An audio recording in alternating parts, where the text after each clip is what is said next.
Good times, ಕತ್ತಲ ಕೊನೆಯಿಂದ ಬೆಳಕಿನ ಮನೆಯೆಡೆಗೆ.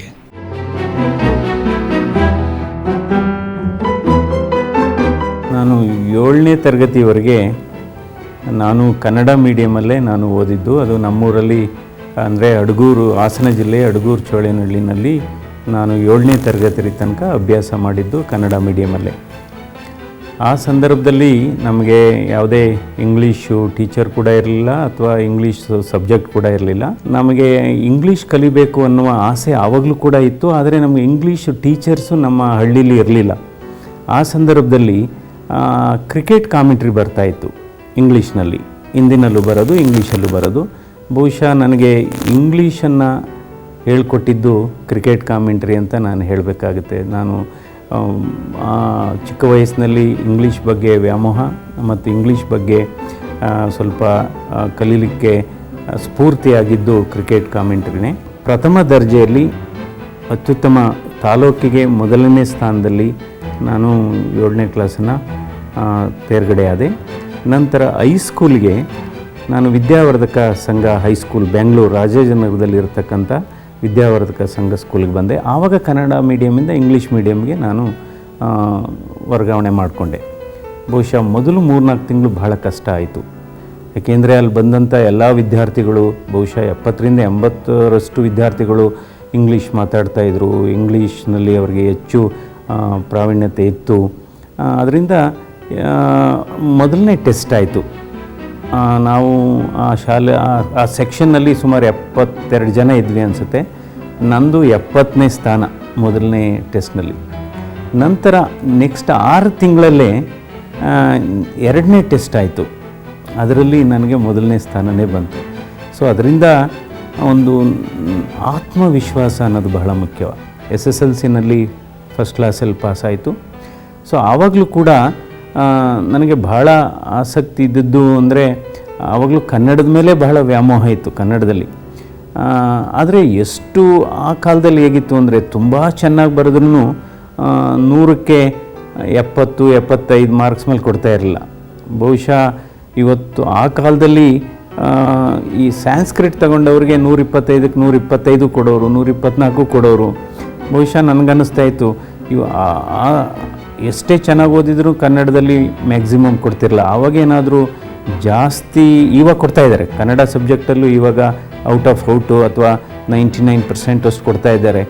ಆವಾಗ ಆ ರೀತಿ ಇತ್ತು. ಬಹುಶಃ ಕೊಡಬೇಕಾಗಿತ್ತು. ಹೈಸ್ಕೂಲ್ನಲ್ಲಿ 10th ಸ್ಟ್ಯಾಂಡರ್ಡಲ್ಲಿ ನಾನು ನಮ್ಮ ಸಿಸ್ಟರ್ ಮನೆಯಲ್ಲಿದ್ದೆ. ನಮ್ಮ 2ನೇ ಸಿಸ್ಟರ್ ಮನೆಯಲ್ಲಿದ್ದೆ. ಅವ್ರ ಮನೆಗೆ ತುಂಬ ನೆಂಟರುಗಳು ಬರೋರು, ಬಂಧು ಬಳಗದವರು ಬರೋರು. ಒಂದು 2 ದಿವಸ ಏನಾಯಿತು ಅಂದರೆ ನಾಳೆ ಎಕ್ಸಾಮ್ ಇದೆ, ಮನೆಯಲ್ಲಿ 10-12 ಜನ ಬಂದು ಮಲಗಿದ್ದಾರೆ. ಸೊ ನಾಳೆ ಎಕ್ಸಾಮ್ಗೆ ಓದ್ಬೇಕು ನಾನು. ಸೊ ಆವಾಗ ನಮ್ಮ ಅಕ್ಕನಿಗೆ ಹೇಳಿದೆ, ನಾನು ಇಲ್ಲಿ ಓದೋಕ್ಕಾಗ್ತಾಯಿಲ್ಲ. ಅದಕ್ಕೆ ನಾನೇ ಹೇಳಿದೆ, ಬಚ್ಚಲು ಮನೆ ಇದೆಯಲ್ಲ ಅದೆಲ್ಲ ನೀಟಾಗಿ ಎಲ್ಲ ಕ್ಲೀನ್ ಮಾಡಿಬಿಟ್ಟು ಅಲ್ಲೇ ಒಂದು ಟೇಬಲ್ ಹಾಕಿ ಒಂದು ಹೇಗಿದ್ರು ಲೈಟ್ ಇದ್ದೇ ಇದೆ, ಹಾಗೆ ಮಾಡಿಕೊಟ್ರು ಅವರು. ಸೊ 2 ಪೇಪರ್ಸ್ನ ಅದರಲ್ಲಿ ಐ ಥಿಂಕ್ ಸೋಷಿಯಲ್ ಸ್ಟಡಿ ಮತ್ತು ಕನ್ನಡ ಎಕ್ಸಾಮ್ ಅನಿಸುತ್ತೆ, 2ಕ್ಕೂ ಕೂಡ ನಾನು ಅವತ್ತು ರಾತ್ರಿ 2 ಗಂಟೆ ತನಕ ನಾನು ಬಚ್ಚಲ ಮನೆಯಲ್ಲೇ ನಾನು ಓದಿದ್ದೀನಿ. ನಂತರ SSLCಯಲ್ಲಿ ಹೈ ಫಸ್ಟ್ ಕ್ಲಾಸ್ ಬಂತು.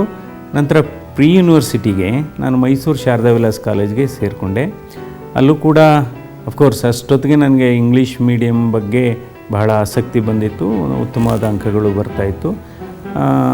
ಆವಾಗಲೂ ಕೂಡ ನನಗೆ ಈ ಕ್ರಿಕೆಟು ಮತ್ತು ಸಿನಿಮಾ ನೋಡೋ ಹುಚ್ಚು ಜಾಸ್ತಿನೇ ಇತ್ತು. ಕನ್ನಡ ಸಿನಿಮಾ ನಾವು ನೋಡ್ಕೊಂಬಂದ್ರೂ ಸೆಕೆಂಡ್ ಶೋಗೆ ಜಾಸ್ತಿ ಹೋಗ್ತಾಯಿದ್ವಿ.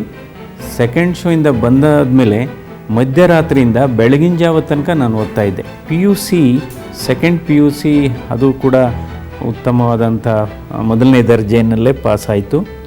ನಂತರ ನಾನು MBBSಗೆ ಸೇರಿಕೊಂಡೆ. ನಾನು ಆ್ಯಕ್ಚುಲಿ MBBS ಸೇರೋದಕ್ಕೆ ಮೊದಲು ನನಗೆ BSc AGನಲ್ಲಿ ಕೂಡ ನನಗೆ ಸೀಟ್ ಸಿಕ್ಕಿತ್ತು.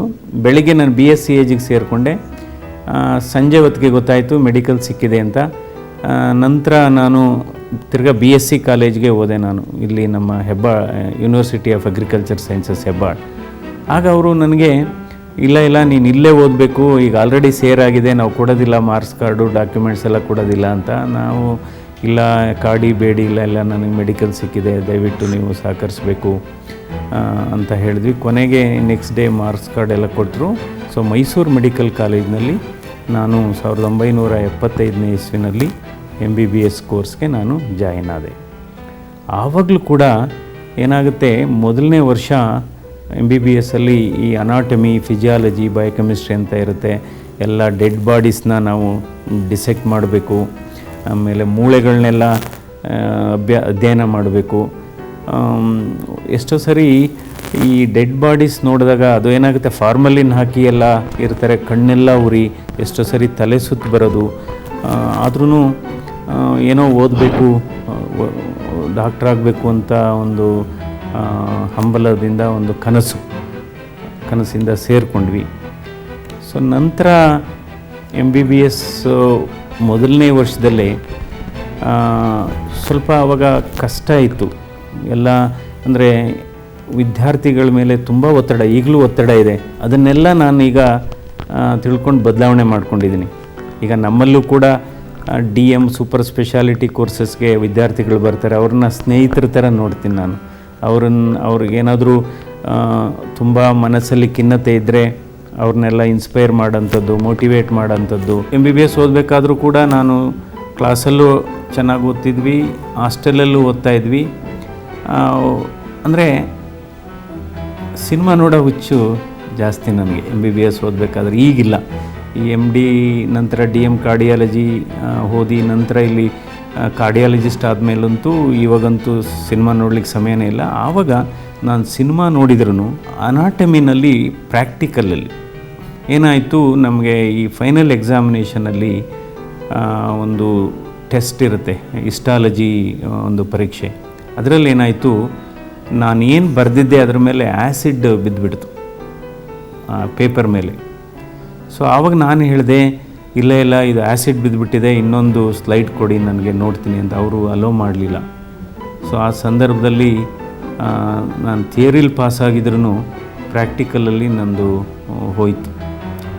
ಆವಾಗ ನನಗೆ ಬಹಳ ಮನಸ್ಸಿಗೆ ನೋವಾಯಿತು. ಇಷ್ಟು ಚೆನ್ನಾಗಿ ಓದಿದ್ದೀನಿ, ಎಲ್ಲ ಪ್ರಶ್ನೆಗಳಿಗೂ ಉತ್ತರ ಕೊಟ್ಟಿದ್ದೀನಿ, ಅದು ಆ್ಯಸಿಡ್ ಬಿದ್ದು ಆ್ಯಕ್ಸಿಡೆಂಟಲ್ಲಿ ಹೀಗಾಯಿತು ಅನ್ನೋ ಮನಸ್ಸಲ್ಲಿ ಬಹಳ ನೋವಾಯಿತು. 6 ತಿಂಗಳಾದ ನಂತರ ಅದೇ ಸಬ್ಜೆಕ್ಟು ಪಾಸಾಯಿತು. ನಂತರ ಅಲ್ಲಿಂದ ಆಚೆಗೆ ನಂದು ಯಾವುದೇ ಅಡಚಣೆ ಇಲ್ಲ ನನ್ನ ವೈದ್ಯಕೀಯ ವೃತ್ತಿನಲ್ಲಿ. ನಂತರ ಫಾರ್ಮಕಾಲಜಿನಲ್ಲಿ ಫಸ್ಟ್ ಕ್ಲಾಸ್ ಬಂತು. ನಂತರ MBBS ಕೂಡ ಫಸ್ಟ್ ಅಟೆಂಪ್ಟಲ್ಲಾಯಿತು. MD ನಂತರ ಮೈಸೂರು ಮೆಡಿಕಲ್ ಕಾಲೇಜಲ್ಲಿ ಫೈನಲ್ MBBS ಓದಬೇಕಾದ್ರೆ ಒಂದು ಘಟನೆ ಆಯಿತು ನನಗೆ. ನಮ್ಮ ತಾಯಿಗೆ ಹುಷಾರಿರಲಿಲ್ಲ, ಅವ್ರಿಗೆ ಏನೋ ಎದೆ ನೋವು ಅಂತ ಬಂದರು. ಈಗಲೂ ದೇವ್ರ ದಯದಿಂದ ಚೆನ್ನಾಗಿದ್ದಾರೆ, ಈಗ 84 ವರ್ಷ. ಅವ್ರಿಗೆ ಎದೆ ನೋವು ಬಂದಾಗ ನಾನು ಅಲ್ಲಿದ್ದಂಥ ಪ್ರಾಧ್ಯಾಪಕರಿಗೆ ಅವ್ರನ್ನ ತೋರ್ಸಕ್ಕೆ ಹೋದೆ. ನಾನು ಸುಮಾರು 3 hours 4 hours ಕ್ಯೂನಲ್ಲಿ ನಿಂತಿದ್ವಿ, ನೋಡಲೂ ಇಲ್ಲ. ಆಮೇಲೇನೋ ಆಯಿತು. ಆಗಲಿಂದ ನನ್ನ ಮನಸ್ಸಲ್ಲಿ ಇದಾಯಿತು. ಅವ್ರಿಗೆ ಚೆಸ್ಟ್ ಪೇನ್ ಇತ್ತು, ಅವ್ರಿಗೇನು ಯಾವುದೇ ಮೇಜರ್ ತೊಂದರೆ ಇರಲಿಲ್ಲ. ಸೊ ಮುಂದೆ ಒಂದು ದಿವಸ ಅವಕಾಶ ಸಿಕ್ಕಿದರೆ ನಾನೇ ಹಾರ್ಟ್ ಸ್ಪೆಷಲಿಸ್ಟ್ ಆಗಬೇಕು ಅಂತ. ನಂತರ ನೋಡಿ ಯಾವ ರೀತಿ ಕಾಲಚಕ್ರ ಬದಲಾಗುತ್ತೆ ಅಂದರೆ, ಅವತ್ತು ನಮ್ಮ ತಾಯಿಯನ್ನು ನೋಡಲಿಕ್ಕೆ ನೋಡ್ಸೋಕ್ಕೆ ಹೋದಾಗ ಯಾರು ನೋಡಲಿಲ್ಲ, ಆ ವೈದ್ಯರು ಈಗ ನನ್ನ ರೋಗಿಗಳಾಗಿದ್ದಾರೆ. ನಾನೇ ಅವರಿಗೆ ಆ್ಯಂಜಿಯೋಪ್ಲಾಸ್ಟಿ ಮಾಡಿದ್ದೇನೆ. ಬಟ್ ಆದ್ರೂ ಈ ರೀತಿ ಆಯಿತು ಅಂತ ಅವ್ರಿಗೆ ಹೇಳಿಲ್ಲ. ನಾನು ಅವರನ್ನು ಪ್ರೀತಿಯಿಂದಲೇ ನೋಡಿದ್ದೇನೆ. ನನ್ನ ಸಂಕಲ್ಪ ಏನು ಅಂದರೆ, ನಮಗೆ ಯಾರೇ ತೊಂದರೆ ಕೊಟ್ಟಿರಲಿ ಅಥವಾ ನಮಗೆ ಇಷ್ಟ ಇಲ್ಲದೇ ಇದ್ರೂ ನಾವು ವೃತ್ತಿ ಜೀವನ ಮಾಡುವಾಗ ಪ್ರತಿಯೊಬ್ಬರನ್ನು ನಾವು ವೃತ್ತಿ ಧರ್ಮವನ್ನು ಪಾಲಿಸಬೇಕಾಗುತ್ತೆ. ಇದು ಬಹಳ ಮುಖ್ಯವಾದದ್ದು. ನಂತರ MBBS ಆದ ನಂತರ ನಾನು MD ಮೆಡಿಸಿನ್ಗೆ ಮೈಸೂರಲ್ಲೇ ಸೇರಿಕೊಂಡೆ. ನಂತರ ಬೆಂಗಳೂರು ಮೆಡಿಕಲ್ ಕಾಲೇಜಲ್ಲಿ ಟ್ರಾನ್ಸ್ಫರ್ ತಗೊಂಡು 1985ನಲ್ಲಿ ನನ್ನದು ಡಿಗ್ರಿ ಕಂಪ್ಲೀಟ್ ಆಯಿತು. ಆವಾಗಲೂ ಕೂಡ ನಾನು MD ಓದಬೇಕಾದ್ರೆ MBBS ಸ್ಟೂಡೆಂಟ್ಸ್ಗೆ ಕ್ಲಾಸ್ ತೊಗೊತಾ ಇದ್ದೆ. ಆವಾಗ ಈಗ ಯಾವುದು ಲ್ಯಾಪ್ಟಾಪು ಇಲ್ಲ, ನಿಮ್ಮ ಪವರ್ ಪಾಯಿಂಟ್ ಪ್ರೆಸೆಂಟೇಷನ್ನು ಇಲ್ಲ. ನಾನು ಒಂದು ಕ್ಲಾಸ್ನ ಕಂಟಿನ್ಯೂಯಸ್ ನಾನ್ ಸ್ಟಾಪ್ ಸುಮಾರು 1 ಗಂಟೆ ಕಾಲ ಯಾವುದೇ ಒಂದು ಸ್ಲಿಪ್ ನೋಡ್ಕೊಳ್ಳದಲ್ಲೇ ನಾನು ಥಿಯರಿ ಕ್ಲಾಸು ಕೊಡ್ತಾಯಿದ್ದೆ MBBS ಸ್ಟೂಡೆಂಟ್ಸ್ಗೆ. ಒಂದು ಸರಿ ಏನಾಯಿತು ಅಂದರೆ, ಆ ಸ್ಟೂಡೆಂಟ್ಸ್ ಎಲ್ಲ ಹೋಗಿ ನಮ್ಮ professor and head of the ಡಿಪಾರ್ಟ್ಮೆಂಟ್ಗೆ ಏನು ಹೇಳಿದ್ದಾರೆ, ಸರ್ ನೀವು ಕ್ಲಾಸ್ ತೊಗೊಳ್ಳೋದು ಬೇಡ, ಡಾಕ್ಟರ್ ಮಂಜುನಾಥೆ ಕ್ಲಾಸ್ ತೊಗೊಳ್ಳಿ ಅಂತ. ಸೊ ಆವಾಗ ನನಗೆ ಮುಜುಗರ ಆಯಿತು. ಆಗ ಅವ್ರು ಕರೆದ್ಬಿಟ್ಟು, ಆಯ್ತಪ್ಪ ನೀನೇ ಮಾಡು, ನಾನು ಹೋಗೋದಿಲ್ಲ. ಆಗ ಇಲ್ಲ ಸರ್ ನಾನು ತಪ್ಪು ಮಾಡಿಬಿಟ್ಟಿದ್ದೀನಿ. ಆಗ ಇಲ್ಲ ಒಳ್ಳೆ. So it was an encouragement. ಪ್ರತಿಯೊಬ್ಬನ ಜೀವನದಲ್ಲೂ ಯಾವುದೋ ಕೆಲವು ಸಂದರ್ಭದಲ್ಲಿ ಸಮ್ ಫೇಲ್ಯೂರ್ಸ್ ಆಗುತ್ತೆ. So failure could be a stepping stone for success. Failure ಅಂದ್ರೇನು ನನ್ನ ಅರ್ಥದಲ್ಲಿ ಫಸ್ಟ್ ಅಟೆಂಪ್ಟ್ ಇನ್ ಲರ್ನಿಂಗ್ ಅಂತ. DM ಕಾರ್ಡಿಯಾಲಜಿಗೆ ನಾನು ಮಣಿಪಾಲ್ಗೆ ಹೋದೆ. ಅದು ಬಿಟ್ವೀನ್ 85 to 88. ಅಲ್ಲಿ ಏನಾಯಿತು ಅಂದರೆ, ಆವಾಗ ಅಲ್ಲಿದ್ದಂಥ ನಮ್ಮ ಪ್ರಾಧ್ಯಾಪಕರು ನನ್ನನ್ನು ತುಂಬ ನೆಗೆಟಿವ್ ಆಗೇ ನೋಡ್ಕೊಂಡ್ಬಂದರು. ಅದು 3 ವರ್ಷದ ಕೋರ್ಸು. ಯಾಕೆಂದರೆ ಇವರು ಏನೋ ಒಂದು ಪ್ರಭಾವಿ ಕುಟುಂಬದಿಂದ ಬಂದಂಥವರು ಅಂತ ಏನೋ ನನ್ನ ಮೇಲೆ ಅವ್ರಿಗೆ ಒಂದು ಬಯಾಸ್ಡ್ ಒಪಿನಿಯನ್ ಇತ್ತು. 2 ವರ್ಷ ನನ್ನ ಹತ್ರ ಮಾತಾಡಲಿಲ್ಲ ಅವರು. ನಾನು ಒಂದು ಹಂತದಲ್ಲಿ ಅವರೇನಾದರೂ ಕ್ವಶನ್ ಕೇಳಿದರೆ, ಬೇರೆಯವ್ರಿಗೆ ಕ್ವಶನ್ ಕೇಳಿದರೆ ನಾನೇ ಆನ್ಸರ್ ಮಾಡಿಬಿಡ್ತಿದ್ದೆ. ಆವಾಗ ಅವರು, ಇಲ್ಲ ನಾನು ನಿನಗೆ ಕೇಳಲಿಲ್ಲ, ನೀವೇ ಕೇಳ್ತೀರಾ ಹಾಗೆ ಹೇಗೆ ಅಂತ. ಆಮೇಲೆ ನನ್ನ ಕ್ವಶನ್ ಅಂದರೆ ಬೇರೆಯವ್ರು ಹೇಳದೇ ಇದ್ದಾಗ ನಾನು ಹೇಳ್ಬೇಕು ತಾನೆ. ಸೊ ಆ ಥರ ಆಯಿತು. ನಂತರ ನಾನು ಆ ಸಂದರ್ಭದಲ್ಲಿ ಕೋರ್ಸ್ನೇ ಬಿಡಬೇಕು ಅಂದ್ಕೊಂಡಿದ್ದೆ, ಸೆಕೆಂಡ್ ಇಯರ್ DM ಮಾಡಬೇಕಾದ್ರೆ. ಆದರೆ ಮನಸ್ಸಲ್ಲೇನು ಏನೋ ಬಂದಿದ್ದೀವಿ, ಒಟ್ಟಿನಲ್ಲಿ ಈ DM ಕಾರ್ಡಿಯಾಲಜಿ ಕೋರ್ಸ್ ಮುಗಿಸ್ಬೇಕು, ನಾನು ಹೃದಯ ತಜ್ಞನಾಗಬೇಕು ಅನ್ನೋದು ಒಂದೇ ಒಂದು ಆಸೆ. ಆವಾಗ ನನಗೆ ಮದುವೆ ಆಗಿತ್ತು. ನಾನು ಮಣಿಪಾಲಲ್ಲಿ ನಾನು ಓದಬೇಕಾದ್ರೆ ಮದುವೆ ಆಗಿತ್ತು. ಆವಾಗ ನಮ್ಮ ಮಗನಿಗೆ 1 ವರ್ಷ. ಈ ಎಲ್ಲ ಸಂದರ್ಭದಲ್ಲೂ ನನಗೆ ತುಂಬ ಸ್ಫೂರ್ತಿ, ತುಂಬ ಪ್ರೇರಣೆ ಕೊಟ್ಟಿದ್ದು ಅಂದರೆ ನಮ್ಮ ಶ್ರೀಮತಿ ಆರಾದ ಅನ್ಸೂಯ ಅವರು. ಯಾಕೆಂದರೆ ಒಂದು ಮಗು ಇಟ್ಕೊಂಡು ನಾವು ಒಂದೇ ಒಂದು ಸಣ್ಣ ಒಂದು ಸಿಂಗಲ್ ಬೆಡ್ರೂಮ್ ಕ್ವಾರ್ಟರ್ಸಲ್ಲಿದ್ವಿ. ಆವಾಗ ನಮಗೆ ಬರ್ತಿದ್ದು $1,100 ಸ್ಟೈಫಂಡ್ ಅಷ್ಟೇ. ನಾನು ಮದುವೆ ಆದಮೇಲೆ 2 ಡಿಗ್ರಿ ಮಾಡಿದೆ. ನಾನು ಸತತವಾಗಿ 6 ವರ್ಷ ನಾನು ಮದುವೆ ಆದಮೇಲೆ ಓದಿರೋದು. ಕೆಲವರೆಲ್ಲ ಗೇಲಿ ಮಾಡಿದ್ದು ಉಂಟು. ಆಗ ಏನು ಇನ್ನೂ 6 ವರ್ಷ 5 ವರ್ಷ ಆದರೂ ಓದ್ತಾನೆ ಇದ್ದಾರೆ, 6 ವರ್ಷ ಆದರೂ ಓದ್ತಾ ಇದ್ದಾರೆ. ಸೊ ನಿಮಗೇನು ತಂದುಕೊಡೋಕ್ಕಾಗಲ್ಲ, ಇನ್ನೂ ಸಂಬಳ ಬರ್ತಾಯಿಲ್ಲ ಅವ್ರಿಗೆ ಅಂತ ಮನಸ್ಸಲ್ಲಿ. ಬಟ್ ಅಂಥ ಸಂದರ್ಭದಲ್ಲಿ ಅವರು ಯಾವುದೇ ಧೃತಿಗೆಡದೆ, ಇಲ್ಲ ನೀವು ಚೆನ್ನಾಗಿ ಓದಬೇಕು, ಮುಂದೆ ಒಳ್ಳೆ ಹೃದ್ರೋಗ ತಜ್ಞರಾಗಬೇಕು. ಸೊ ಆ ಸಹಕಾರ ಬಹಳ ಮುಖ್ಯ ಒಂದು ಸಂಸಾರದಲ್ಲಿ. ಇವತ್ತು ನನಗೆ ಆ ಪ್ರಾಧ್ಯಾಪಕರು ಯಾವ ರೀತಿ ನನ್ನನ್ನು ಸಕಾರಾತ್ಮಕವಾಗಿ ಕಾಣಲಿಲ್ಲ, ನಮ್ಮನ್ನು ಇವತ್ತು ಅವ್ರು ಹೇಳ್ತಾರೆ, ಬಹುಶಃ ನಾನು ಟ್ರೈನ್ ಮಾಡಿದ 30 ಜನ ಕಾರ್ಡಿಯಾಲಜಿಸ್ಟಲ್ಲಿ ಏನಾದರೂ ತುಂಬ ನನಗೆ ಇಷ್ಟ ಆದವರು, ತುಂಬ ಈ ಕ್ಷೇತ್ರದಲ್ಲಿ ಹೆಸರು ಮಾಡಿರೋರು ಅಂದರೆ ಮಂಜುನಾಥೆ ಅಂತ ಈಗ ಹೇಳ್ತಾರೆ. ಪ್ರತಿಯೊಬ್ಬ ವೃತ್ತಿಪರ ಮನುಷ್ಯನಿಗೂ ಕೂಡ ಕನಸಿರಲೇಬೇಕು.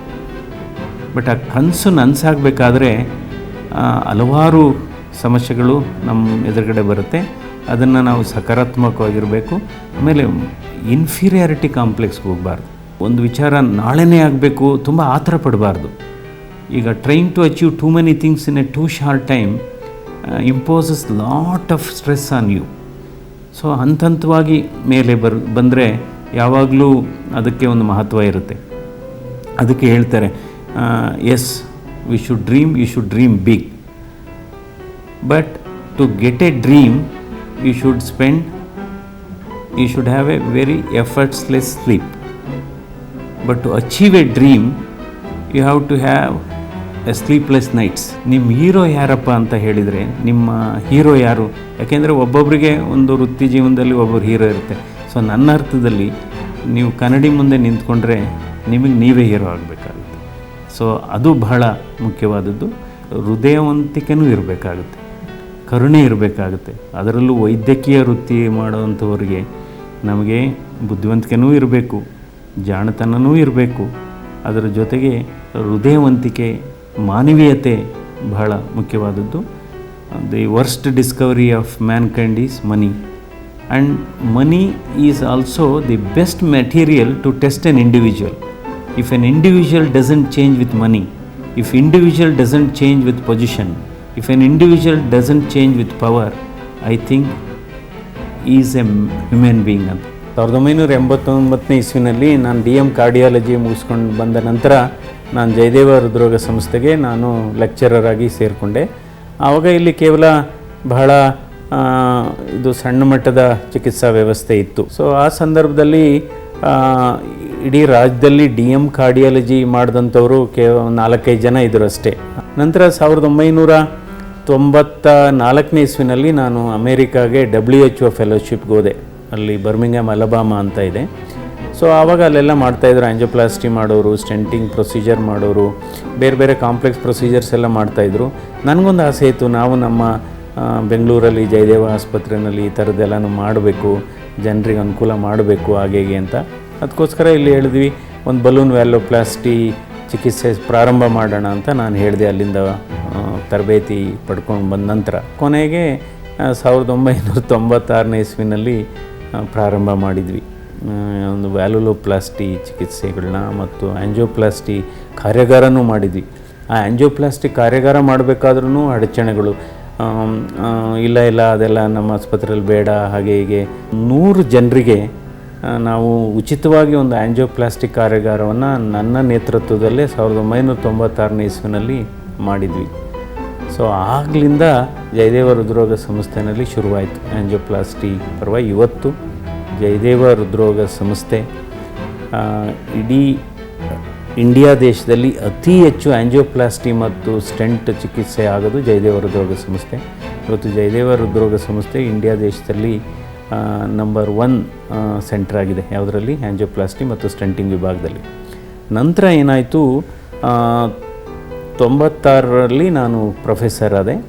ಸೊ ಆವಾಗಲೂ ಅಷ್ಟೇ, ಈ ವೃತ್ತಿನಲ್ಲಿ ಏನಾಗುತ್ತೆ ಅಂದರೆ, ನೀವು ಈ ನಮ್ಮ ರಾಜ್ಯದಲ್ಲಾಗಲಿ ಅಥವಾ ನಮ್ಮ ದೇಶದಲ್ಲಾಗಲಿ ನೀವು ಹೆಚ್ಚು ಪ್ರಗತಿ ಸಾಧನೆ ಸಾಧಿಸಿದರೆ ಅದರ ಬೆನ್ನಿಂದನೇ ಇನ್ನೊಂದು ವರ್ಗ ಇರುತ್ತೆ, ನಿಮ್ಮನ್ನು ಹಿಂದಕ್ಕೆ ಕೇಳಿ ಅಂಥದ್ದು ಅಥವಾ ನಿಮ್ಮ ಮೇಲೆ ಅಪಪ್ರಚಾರ ಮಾಡ್ತಕ್ಕಂಥದ್ದು ಎಲ್ಲ ಇದೆ. ಆದರೆ ನನಗೆ ಯಾವುದೂ ಅದು ತಲೆಗೆ ಹಚ್ಕೊಳ್ಳಿಲ್ಲ. ನನಗೇನು, ನನ್ನ ವೃತ್ತಿ ಚೆನ್ನಾಗಿ ನಾವು ಚಿಕಿತ್ಸೆ ಕೊಡಬೇಕು, ರೋಗಿಗಳಿಗೆ ಅನುಕೂಲ ಮಾಡಿಕೊಡಬೇಕು, ಅದೊಂದೇ ಧ್ಯೇಯ ಮನಸ್ಸಲ್ಲಿ. ಇನ್ನು ಬೇರೆದು ಏನೂ ನನ್ನ ಮನಸ್ಸಲ್ಲಿ ಇರಲಿಲ್ಲ. 2005ರಲ್ಲಿ ನಾನೇ ಈ ಆಸ್ಪತ್ರೆಯಿಂದ ನಾನು ನಿರ್ಗಮಿಸಬೇಕು ಅಂದ್ಕೊಂಡಿದ್ದೆ. ಯಾಕೆಂದರೆ ತುಂಬ ಈ ಆಸ್ಪತ್ರೆಯ ಪರಿಸ್ಥಿತಿ ಹದಗೆಟ್ಟಿತ್ತು. ಇಲ್ಲಿ ಚಿಕಿತ್ಸೆ ಸಿಗ್ತಾ ಇರಲಿಲ್ಲ, ಉಪಕರಣಗಳು ಇರ್ತಾ ಇರಲಿಲ್ಲ, ಸುಮ್ಮನೆ ಒಬ್ಬರ ಮೇಲೊಬ್ಬರು ಏನೇನೋ ಮಾತಾಡೋದು. ಅದಕ್ಕೋಸ್ಕರ ಅಯ್ಯೋ ಇಲ್ಲೆಲ್ಲ ಇನ್ನು ಇದ್ದರೆ ಪ್ರಯೋಜನ ಇಲ್ಲ ಅಂದ್ಬಿಟ್ಟು 2005 ಇಸ್ವಿನಲ್ಲಿ ನಾವು ಈ ಜಯದೇವದಿಂದ ನಾವು ರಿಸೈನ್ ಮಾಡಬೇಕು ಅನ್ನೋ ಮಟ್ಟಕ್ಕೆ ಬಂದುಬಿಟ್ಟಿದ್ದೆ ಮನಸ್ಸು. ಆದರೆ ಅಕಸ್ಮಾತ್ತಾಗಿ 2006 ಇಸ್ವಿನಲ್ಲಿ ನಾನೇ ನಿರ್ದೇಶಕನಾಗುವಂಥ ಒಂದು ಅವಕಾಶ ಬಂತು. ಸೊ ನಾನು 2006 ಇಸ್ವಿನಲ್ಲಿ ನಾನು ಜಯದೇವ ಆಸ್ಪತ್ರೆ ನಿರ್ದೇಶಕನಾಗಿ ನಾನು ನೇಮಕಗೊಂಡೆ. ನಾನು ಇದನ್ನು ಒಂದು ಸವಾಲಾಗಿ ನಾನು ಸ್ವೀಕರಿಸಿದೆ. 2006 ಇಸ್ವಿನಲ್ಲಿ ಜನವರಿನಲ್ಲಿ ನಾನು ನಿರ್ದೇಶಕನಾಗಿ ನೇಮಕಗೊಂಡೆ. ಆ ಸಂದರ್ಭದಲ್ಲಿ ಈ 7 ಅಂತಸ್ತಿನ ಬಿಲ್ಡಿಂಗ್ ಏನಿದೆ ಇದರಲ್ಲಿ 4 ಫ್ಲೋರು ಯಾವುದೇ ರೋಗಿಗಳಿಂದನೇ ಇದು ಬೀಗ ಹಾಕಿದರು. 4 ಫ್ಲೋರ್ಗೂ ಯಾವುದೇ ರಿಸೆಪ್ಷನ್ ಇರಲಿಲ್ಲ, ಯಾವುದೇ ಹೆಲ್ಪ್ ಡೆಸ್ಕ್ ಇರಲಿಲ್ಲ, ಲಿಫ್ಟ್ಗಳು ವರ್ಕ್ ಆಗ್ತಾ ಇರಲಿಲ್ಲ, ಸಿರಿಂಜ್ಗಳು ಪ್ರಿಸ್ಕ್ರಿಪ್ಷನ್ ಕೊಡ್ತಾಯಿದ್ರು. ನಂತರ ಯಾವುದೇ ಔಷಧಿಗಳು ಸರಿಯಾಗಿ ಸಿಗ್ತಾ ಇರಲಿಲ್ಲ. ನಂತರ ಗ್ರೂಪ್ ಡಿ ವರ್ಕರ್ಸ್ ಎಲ್ಲ ಕಾರಿಡಾರ್ಸಲ್ಲಿ ಇಸ್ಪೀಟ್ ಆಡ್ತಾಯಿದ್ರು. ಆ ಸಂದರ್ಭದಲ್ಲಿ ನಾನು ನಿರ್ದೇಶಕನಾಗಿ ತೆಗೆದುಕೊಂಡು ಜವಾಬ್ದಾರಿಯನ್ನು ನಾನು ನಿರ್ವಹಿಸಲಿಕ್ಕೆ ಶುರು ಮಾಡಿ ಕೇವಲ 6 ತಿಂಗಳಲ್ಲಿ ಒಂದು ಬದಲಾವಣೆ ವಾತಾವರಣ ಬಂತು. ಸುಮಾರು 30 ಕೋರ್ಟ್ ಕೇಸ್ ಇತ್ತು. ನಮ್ಮ ಎಂಪ್ಲಾಯೀಸ್ಗೂ ಜಯದೇವ ಹೃದ್ರೋಗ ಆಸ್ಪತ್ರೆ ಆಡಳಿತ ವರ್ಗಕ್ಕೆ ಅವ್ರನ್ನೆಲ್ಲ ಕರೆದು 30 ಜನಕ್ಕೂ ನೀವೆಲ್ಲ ಕೇಸ್ ವಾಪಸ್ ತಗೊಳ್ಳಿ, ನಾನು ಸರಿ ಮಾಡ್ತೀನಿ ಎಲ್ಲರಿಗೂ. ಸೊ ಎಲ್ಲ ತಗೊಂಡ್ರು, ನನ್ನ ಮಾತಿಗೆ ಗೌರವ ಕೊಟ್ಟು. ಸೊ ಎಲ್ಲ ಸರಿ ಆಯಿತು. ಇವತ್ತು ಕಳೆದ 10 ವರ್ಷದಲ್ಲಿ ಜಯದೇವ ಹೃದ್ರೋಗ ಸಂಸ್ಥೆ 400% ಪ್ರಗತಿಯನ್ನು ಸಾಧಿಸಿದೆ. ಹಾಸಿಗೆ ಸಾಮರ್ಥ್ಯ 350 ಇದ್ದಿದ್ದು ಇವತ್ತು 1150 ಹಾಸಿಗೆ ಸಾಮರ್ಥ್ಯ ಆಗಿದ್ದು, ಇಡೀ ದಕ್ಷಿಣ ಏಷ್ಯಾ ಖಂಡದಲ್ಲೇ ಅತಿ ದೊಡ್ಡ ಹೃದ್ರೋಗ ಚಿಕಿತ್ಸಾ ಆಸ್ಪತ್ರೆಯಾಗಿದೆ. ಇದಕ್ಕೆ ನಾನು ಬರೀ ಕೇವಲ ನನ್ನ ಒಬ್ಬನ ಶ್ರಮ ಅಂತ ಹೇಳಲ್ಲ, ನಾನು ಇದಕ್ಕೆ ನಾಯಕತ್ವ ಕೊಟ್ಟಿದ್ದೇನೆ. ಇದಕ್ಕೆ ನಾನು ನಡೆಸಲಿಕ್ಕೆ ಎಲ್ಲ ಪ್ರೇರಣೆಯಾಗಿದ್ದೇನೆ. ಬಟ್ ಆದರೆ ನನ್ನ ಜೊತೆ ಎಲ್ಲ ನನ್ನ ಸಹೋದ್ಯೋಗಿಗಳು, ಸಿಬ್ಬಂದಿ ವರ್ಗದವರು ಸಹಕರಿಸಿದ್ದಾರೆ. ಸೊ ಅವ್ರಿಗೂ ಕೂಡ ಈ ಅಭಿನಂದನೆಯ ಪಾಲು ಅವ್ರಿಗೂ ಸಿಗಬೇಕಾಗುತ್ತೆ. ಏಕೆಂದರೆ ಇವತ್ತು ಪ್ರತಿದಿನ ಜಯದೇವ ಹೃದ್ರೋಗ ಸಂಸ್ಥೆಯಲ್ಲಿ 1,500 ಹೊರರೋಗಿಗಳು ಬರ್ತಾರೆ ಪ್ರತಿದಿನ ಸುಮಾರು 80ರಿಂದ 100 ಜನರಿಗೆ ಆಂಜಿಯೋಗ್ರಾಮ್ ಆಂಜಿಯೋಪ್ಲಾಸ್ಟಿ ಆಗುತ್ತೆ. ಹಾಗೆಯೇ 15 ಓಪನ್ ಹಾರ್ಟ್ ಸರ್ಜರಿ ಕೂಡ ಆಗುತ್ತೆ, 500 ಎಕೋಕಾರ್ಡಿಯೋಗ್ರಾಮ್ ಆಗುತ್ತೆ. ಪ್ರತಿ ವರ್ಷ ನಾವು ಜಯದೇವ ಹೃದ್ರೋಗ ಸಂಸ್ಥೆಯಲ್ಲಿ 35,000 ಜನರಿಗೆ ನಾವು ಈ ಆಂಜಿಯೋಗ್ರಾಮ್ ಆಂಜಿಯೋಪ್ಲಾಸ್ಟಿ ಮಾಡ್ತಾಯಿದ್ದೇವೆ. ಇನ್ನೊಂದು ಬಹಳ ಮುಖ್ಯವಾದದ್ದು, ಕೇವಲ ಸಂಖ್ಯಾಬಲದಲ್ಲಿ ಇವತ್ತು ಜಯದೇವ ಹೃದ್ರೋಗ ಆಸ್ಪತ್ರೆ ಮೊದಲನೇ ಸ್ಥಾನದಲ್ಲಿಲ್ಲ, ಗುಣಮಟ್ಟದಲ್ಲೂ ಇದೆ. ನಾವು ಗುಣಮಟ್ಟದ ಚಿಕಿತ್ಸೆಯನ್ನು ಕೊಡ್ತಾ ಇದ್ದೇವೆ. ನಮ್ಮ ಸಂಕಲ್ಪ ಏನಿದೆಯಪ್ಪ ಅಂದರೆ, ಹಣ ಇರಲಿ ಇಲ್ಲದೇ ಇರಲಿ, ಡಾಕ್ಯುಮೆಂಟ್ಸ್ ಇರಲಿ ಇಲ್ಲದೇ ಇರಲಿ, ಅಥವಾ ಅವರ ಹತ್ರ ಇನ್ಶೂರೆನ್ಸ್ ಇರಲಿ ಇಲ್ಲದೇ ಇರಲಿ, ಪ್ರತಿಯೊಬ್ಬ ರೋಗಿಗೂ ಗುಣಮಟ್ಟದ ಚಿಕಿತ್ಸೆಯನ್ನು ನಾವು ಕೊಡ್ತಾಯಿದ್ದೀವಿ. ಇದು ನಾನೇ ಒಂದು ಹುಟ್ಟು ಹಾಕಿದಂಥ ಒಂದು ನಿರ್ಣಯ. ಏನು? ಟ್ರೀಟ್ಮೆಂಟ್ ಫಸ್ಟ್, ಪೇಮೆಂಟ್ ನೆಕ್ಸ್ಟ್ ಅಂತ ಹಲವಾರು ಬಾರಿ ಹೇಳ್ತಾ ಇದ್ದೇನೆ. ನಾನು ಹೇಳೋದೊಂದೇ ಅಲ್ಲ, ಅದನ್ನು ನಾನು ಸ್ವತಃ ನಿರ್ವಹಣೆ ಮಾಡ್ತಾ ಇದ್ದೇನೆ. ಏನು? Life is more important than the file ಅಂತ. ನಮ್ಮ ಆರೋಗ್ಯ ಕ್ಷೇತ್ರದಲ್ಲಿ ಫೈಲ್ ಮುಖ್ಯ ಅಲ್ಲ, ಲೈಫ್ ಮುಖ್ಯ. ನೀವು ಲೈಫ್ನ ಉಲ್ಟಾ ಮಾಡಿ ಫೈಲ್ ಆಗುತ್ತೆ, ಫೈಲ್ ಉಲ್ಟಾ ಮಾಡಿ ಲೈಫ್ ಆಗುತ್ತೆ. ನಂತರ ಬಡವರನ್ನು ರಿಯಾಯಿತಿ ಚಿಕಿತ್ಸೆಗೆ ಅಥವಾ ಉಚಿತ ಚಿಕಿತ್ಸೆಗೆ ಗುರುತಿಸೋದಕ್ಕೆ ಅದು ಒಂದು ಹೊಸ ಕಾನೂನನ್ನು ನಾವು ಇಲ್ಲಿ ಮಾಡಿಕೊಂಡ್ವಿ 2007ನೇ ಇಸ್ವಿನಲ್ಲಿ. ಬಡವರನ್ನು ರಿಯಾಯಿತಿ ಚಿಕಿತ್ಸೆಗೆ ಕಣ್ಣಿನಿಂದ ನಾವು ಗುರುತಿಸುವಂಥದ್ದು ಐಬಾಲ್ ಅಸೆಸ್ಮೆಂಟ್ ಅಂತ ಹೇಳ್ತೀವಿ. ನನ್ನ ಅರ್ಥದಲ್ಲಿ ಇವತ್ತು ಈ BPL ಕಾರ್ಡ್ಗಿಂತ ಮಾನದಂಡ ಬಡವರನ್ನು ಗುರುತಿಸೋದಕ್ಕೆ ಐಬಾಲ್ ಅಸೆಸ್ಮೆಂಟೇ ಸುಪೀರಿಯರ್ ಅಂತ ನಾನು ಹೇಳ್ತೀನಿ. ಇನ್ನೊಂದು ಕ್ರಾಂತಿಕಾರಿ ಒಂದು ನಿರ್ಣಯ ನಾನು ಮಾಡಿದ್ದು ಏನಪ್ಪ ಅಂದರೆ, ಏಕೆಂದರೆ ಸರ್ಕಾರಿ ಆಸ್ಪತ್ರೆಯಲ್ಲಿ ಇದು ಒಂದು ಸೂಪರ್ ಸ್ಪೆಷಾಲಿಟಿ ಆಸ್ಪತ್ರೆ, ಇಲ್ಲಿ ಹಲವಾರು ತಜ್ಞರಿದ್ದಾರೆ. ಆದರೆ ಇಲ್ಲಿ ನಾವು ಸರ್ಕಾರಿ ವ್ಯವಸ್ಥೆಯಲ್ಲಿ ಸಂಬಳ ಜಾಸ್ತಿ ಕೊಡೋಕ್ಕೆ ಬರಲ್ಲ. ಅದೊಂದು ಯಾವುದೋ ಒಂದು ಪೇ ಸ್ಕೇಲ್ ಇರುತ್ತೆ, ಅಷ್ಟನ್ನೇ ಕೊಟ್ಕೊಂಡು ಹೋಗ್ಬೇಕು ನಾವು. ಅದರಿಂದ ಏನಾಗುತ್ತೆ, ಕೆಲವರೆಲ್ಲ 1 ವರ್ಷ 2 ವರ್ಷ ಕೆಲಸ ಮಾಡಿ ಬಿಟ್ಬಿಡ್ತಾರೆ. ಸೊ ಆವಾಗ ವೇಕೆನ್ಸೀಸ್, ಖಾಲಿ ಜಾಗ ಇರುತ್ತೆ, ಅದರಿಂದ ಪೇಷಂಟಿಗೆ ತೊಂದರೆ ಆಗುತ್ತೆ. ಅದರಿಂದ ನಮ್ಮ ಇಲ್ಲಿ ಕೆಲಸ ಮಾಡತಕ್ಕಂಥ ಎಲ್ಲ ಸಿಬ್ಬಂದಿ ವರ್ಗದವರಿಗೆ ಪ್ರೋತ್ಸಾಹಧನ ಕೊಡುವಂಥದ್ದೊಂದು ನಿರ್ಣಯವನ್ನು ನಾವು 2007ನೇ ಇಸ್ವಿನಲ್ಲೇ ನಾವು ಜಾರಿಗೆ ತಂದ್ವಿ. ಪ್ರೋತ್ಸಾಹಧನ ಅಂದರೆ ಇನ್ಸೆಂಟಿವ್. ಅದಕ್ಕೂ ಬಹಳ ಅಡಚಣೆ ಆಯಿತು. ತುಂಬ ಒಂದು ಸಬ್ ಕಮಿಟಿ ಫಾರಮ್ ಆಗಿ ತುಂಬ ಅಡಚಣೆನೇ ಆಯಿತು. ನನಗೇನು, ನಾನು ಈ ದೇಶಕ್ಕೆ ಒಂದು ಸರ್ಕಾರಿ ಆಸ್ಪತ್ರೆಯನ್ನು ಖಾಸಗಿ ಪಂಚತಾರ ಆಸ್ಪತ್ರೆ ಥರ ನಡೆಸ್ಬೋದು ಅಂತ ತೋರಿಸ್ಬೇಕು ಅಂತ ನನ್ನ ಛಲ ಇತ್ತು. ಅದು ಸಂಪೂರ್ಣವಾಗಿ ನಾನು ಅದರಲ್ಲಿ ಯಶಸ್ವಿಯಾಗಿದ್ದೇನೆ. ಇವತ್ತು ಜಯದೇವ ಹೃದ್ರೋಗ ಸಂಸ್ಥೆಗೆ ಬಂದಂಥ ಹಲವಾರು ರೋಗಿಗಳು, ಹಲವಾರು ಗಣ್ಯರು, ಕೆಲವರು ಕೇಳ್ತಾರೆ ಇದಕ್ಕೆ ಓನರ್ ಯಾರು? ನಾನು ಹೇಳ್ತೀನಿ ಇದಕ್ಕೆ ಓನರು ಸರ್ಕಾರ, ನಾನು ನಿರ್ದೇಶಕ. ಕೆಲವರು ಇದು ಜಯದೇವ ಹೃದ್ರೋಗ ಆಸ್ಪತ್ರೆ ಇವತ್ತು ಗೌರ್ಮೆಂಟ್ ಆಸ್ಪತ್ರೆ ಅಂದರೆ ಕೆಲವರು ನಂಬೋದೇ ಇಲ್ಲ ಡಾಕ್ಟ್ರೆ, ಏನು ಇಷ್ಟೊಂದು ಚೆನ್ನಾಗಿದೆ, ಇಷ್ಟೊಂದು ಶುಚಿತ್ವ ಇದೆ, ಇಷ್ಟೊಂದು ರೆಸ್ಪಾನ್ಸ್ ಇದೆ, ಇಷ್ಟೊಂದು ಗುಡ್ ರಿಸೆಪ್ಷನ್ ಇದೆ, ಆಮೇಲೆಲ್ಲ ತುಂಬ ಬೇಗ ಆಗುತ್ತೆ, ಎಲ್ಲೂ ಅಡಚಣೆ ಇಲ್ಲ. ಸೊ ಅದರಿಂದ ಅದೊಂದು ನಿಜವಾಗ್ಲೂ ನನಗೆ ಸಂತೃಪ್ತಿ, ನನ್ನ ಮನಸ್ಸಿಗೆ ಸಂತೋಷ ಆಗಿದೆ. ಇವತ್ತು ಈ ದೇಶಕ್ಕೆ ನಾವು ತೋರಿಸ್ಕೊಟ್ಟಿದ್ದೇವೆ, ನಾನು ಅನ್ನಲ್ಲ, ನಾವು ತೋರಿಸ್ಕೊಟ್ಟಿದ್ದೇವೆ. ಒಂದು ಸರ್ಕಾರಿ ಆಸ್ಪತ್ರೆಯನ್ನು ಪಂಚತಾರ ಖಾಸಗಿ ಆಸ್ಪತ್ರೆಯ ಮಟ್ಟಕ್ಕೆ ನಾವು ನಡೆಸ್ಬೋದು, ಅದಕ್ಕೆ ಸಾಧ್ಯತೆ ಇದೆ. ಅವಕಾಶ ಸಿಕ್ಕರೆ ಬಹುಶಃ ಈ ರೀತಿ ಮಾಡ್ಬೋದು ಅನ್ನೋ ಒಂದು ಉದಾಹರಣೆ ಮಾಡಿಕೊಟ್ಟಿದ್ದೇವೆ. ಇನ್ನು ಬಹಳ ಮುಖ್ಯವಾದದ್ದು, ಇವತ್ತು ಜಯದೇವ ಹೃದ್ರೋಗ ಆಸ್ಪತ್ರೆಯಲ್ಲಿ ಯಾರಪ್ಪ VIP ಅಂದರೆ ಕಡು ಬಡವರೇ ನನ್ನ VIP. ಸೊ ಬಹುಶಃ ನನಗೆ ಹಲವಾರು ಬಾರಿ ಮಾಧ್ಯಮದವರು ಕೇಳಿದ್ದಾರೆ, ನಿಮ್ಗೆ ಯಾವಾಗ ತುಂಬ ಮನಸ್ಸಿಗೆ ನೋವಾಗುತ್ತೆ, ಯಾವಾಗ ನಿಮಗೆ ತುಂಬ ಖುಷಿ ಆಗುತ್ತೆ ಅಂತ. ನನ್ನ ಮನಸ್ಸಿಗೆ ನಿಜವಾಗ್ಲೂ ನೋವಾಗೋದು ಯಾವಾಗಪ್ಪ ಅಂದರೆ, ಹಣ ಇದ್ದವರು ಡಿಸ್ಕೌಂಟ್ ಕೇಳಿದರು, ನಿಜವಾಗ್ಲೂ ಬೇಜಾರಾಗ್ಬಿಡುತ್ತೆ. ಯಾವಾಗ ಖುಷಿ ಆಗುತ್ತೆ ಅಂದರೆ, ಇವಾಗ ನೋಡಿದ್ರಿ ನೀವು, ತುಂಬ ಕಡು ಬಡವರು ಬಂದು ನನ್ನ ಹತ್ರ ಹಣ ಇಲ್ಲ ಅಥವಾ ಹಣ ಕಡಿಮೆ ಇದೆ, ನನಗೆ ರಿಯಾಯಿತಿ ಬೇಕು ಅಂದಾಗ ನನ್ನ ಮನಸ್ಸಿಗೆ ತುಂಬ ಖುಷಿ ಆಗುತ್ತೆ. ಅಂಥವ್ರಿಗೆ ನಾನು ಯಾವಾಗಲೂ I think help at first sight, ಅದು ನನಗೆ ಖುಷಿ ಆಗುತ್ತೆ, ಸಹಾಯ ಮಾಡ್ತೇವೆ. ಜಯದೇವ ಹೃದ್ರೋಗ ಆಸ್ಪತ್ರೆ ಮೈಸೂರಲ್ಲೂ ಇದೆ, ಗುಲ್ಬರ್ಗಾದಲ್ಲೂ ಇದೆ, ನಂತರ ಬೆಂಗಳೂರಲ್ಲಿ ರಾಜಾಜಿನಗರ, ಇದು ಮೇನ್ ಸೆಂಟ್ರ್ ಬಿಟ್ಟು ರಾಜಾಜಿನಗರ ESI ಅಲ್ಲೂ ಇದೆ. ಎಲ್ಲ ಸೇರಿ ಇವತ್ತು 1150 ಹಾಸಿಗೆ ಸಾಮರ್ಥ್ಯ. ಬೆಂಗಳೂರು ಜಯದೇವ ಹೃದ್ರೋಗ ಆಸ್ಪತ್ರೆಯಲ್ಲಿ ಯಾವ ಗುಣಮಟ್ಟದ ಚಿಕಿತ್ಸೆ ಇದೆಯೋ ಅದೇ ಗುಣಮಟ್ಟದ ಚಿಕಿತ್ಸೆ ಮೈಸೂರಲ್ಲೂ ಇದೆ. ಅದೇ ಗುಣಮಟ್ಟದ ಚಿಕಿತ್ಸೆ ಮತ್ತು ಮಾನವೀಯತೆಯೇ ಮಾನದಂಡ ನಮಗೆ. ನಾನು ಒಂದು ಪೂರ್ ಪೇಷಂಟ್ ಕಾರ್ಪಸ್ ಫಂಡ್ ಅಂತ ಕೂಡ ಮಾಡಿದ್ದೀನಿ. ಸುಮಾರು 55 ಕೋಟಿ ರೂಪಾಯಿ ನಿಧಿಯನ್ನು ನಾನು ಸ್ಥಾಪಿಸಿದ್ದೇನೆ. ಅದರಲ್ಲಿ ₹1 ಕೂಡ ನಾನು ಪ್ರಿನ್ಸಿಪಲ್ ಅಮೌಂಟ್ನ ನಾನು ತೆಗೆದಿಲ್ಲ.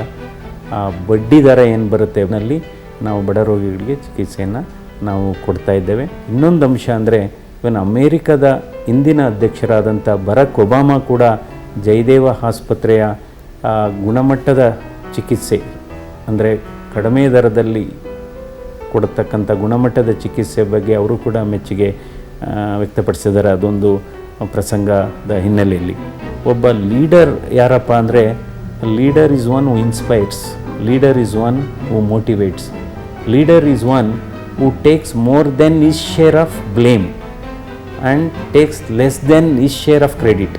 ಸೊ ಆವಾಗ ಲೀಡರ್ ಆಗಿ ನಾವು ಹೊರಹೊಮ್ಬೋದು. ಆ್ಯಂಡ್ ಬಹಳ ಮುಖ್ಯವಾದದ್ದು, ಬೇರೆಯವರಿಗೆ ನಾವು ಬೆಳೀಲಿಕ್ಕೆ ಅವ್ರಿಗೂ ಅವಕಾಶ ಕೊಡಬೇಕು. ಸ್ಮೈಲ್ ಆಲ್ಸೋ ಬಹಳ ಮುಖ್ಯ, ಯಾಕೆಂದರೆ smile is an universal language. Smile connects people to people. Smile is the best medicine ಅಂತೀವಿ. ನಮ್ಮ ದಿನನಿತ್ಯದ ಕೆಲಸದಲ್ಲಿ ನಮ್ಮ ಮುಗುಳ್ನಗೆ ಇದ್ದರೆ ಆ ವಾತಾವರಣನೇ ಬದಲಾವಣೆ ಆಗುತ್ತೆ, ಹೆಚ್ಚು ಚೆನ್ನಾಗಿ ಕೆಲಸ ಮಾಡ್ತಾರೆ, ಬೇರೆಯವ್ರ ಮೇಲೆ ಒತ್ತಡ ಕೂಡ ಇರಲ್ಲ. ಯಾಕೆಂದರೆ ಸ್ಟ್ರೆಸ್ ಫ್ರೀ ಅಟ್ಮಾಸ್ಫಿಯರ್ ಇದ್ದರೆ ಪ್ರೊಡಕ್ಟಿವಿಟಿ ಕೂಡ ಜಾಸ್ತಿ ಆಗುತ್ತೆ. ಸೊ ಅದಕ್ಕೆ ಹೇಳ್ತೇವೆ, smile is the best medicine, smile is the best jewellery ಅಂತೆ, and smile is the best cosmetic. So ಬಹುಶಃ patience makes you mentally strong, silence make you emotionally strong. So ಆ ಥರ. ಆಮೇಲೆ education is not just about passing university or board examination. So education, we should educate our children, or we should educate our next generation, not for making money alone, but what is important is we should make them good citizens, we should make them to understand the value of life, not the cost or price of life. ಇದು ಬಹಳ ಮುಖ್ಯವಾದದ್ದು. ಮನುಷ್ಯ ಒಬ್ಬನಿಗೆ ನಗಲಿಕ್ಕಾಗೋದು, ಬೇರೆ ಯಾವ ಪ್ರಾಣಿನೂ ನಗೋದಿಲ್ಲ. So ಅದರಿಂದ ಈ ಜೀವನ, ಏಕೆಂದರೆ ಈ ಸಾಧನೆ ಇಲ್ಲದೆ ಸತ್ತರೆ ಸಾವಿಗೂ ಅವಮಾನ ಅಂತ, ಹಾಗೆಯೇ ಆದರ್ಶ ಇಲ್ಲದೆ ಬಾಳಿದರೆ ಬಾಳಿಗೂ ಅವಮಾನ ಅಂತೆ. ಅದರಿಂದ ಏನಾದರೂ you have to give something back to the society and you should help each other. The only way you can live longer is try to help each other. Thank you.